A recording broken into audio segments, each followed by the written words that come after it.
Boa noite. Tá pegando aqui tudo certinho? Boa noite, boa noite. Ok, vamos lá. Vamos, Galindo. Marculho, você acredita em estrela também de técnico? Já que Dinda foi acionado, Itamar foi acionado e os dois fizeram gol? Acho que nós não fizemos um bom jogo na circunstância da partida.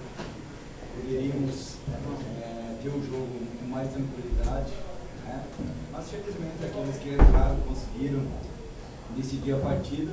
Mas a equipe apresentou muitos erros, ainda principalmente no sistema defensivo, acho que precisa melhorar.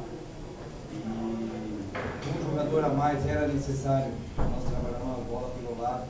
Talvez pelo pouco tempo nós não entramos ainda, basicamente trabalho específico, né?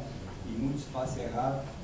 Felizmente o Dinda, né, entrou no outro jogo bem, hoje está com mais personalidade, fez o jogo clássico, a gente está orientando ele, que ele tem uma participação maior, ser mais constante nos jogos, né? Porque é um jogador que tem um potencial muito grande. E o Itamar não tinha treinado basicamente na equipe titular, entrou também, se dedicou e teve o prêmio de fazer o gol nesse segundo caso. Estrela sua também?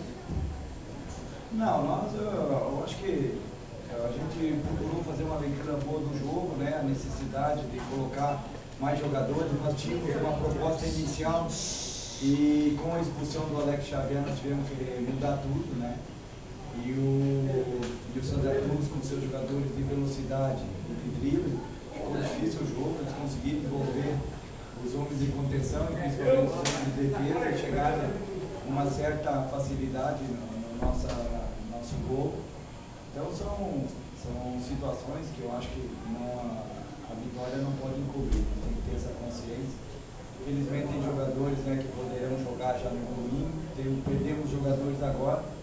E com essa necessidade de um homem de área, né, de um jogador, nós sofremos muito no campeonato. Agora, talvez com a inscrição do Rodrigo Dantas, o Geilson entrando numa condição melhor, o Itamar numa crescente, o Bala sendo a nossa referência, a tendência é o crescimento de toda a equipe.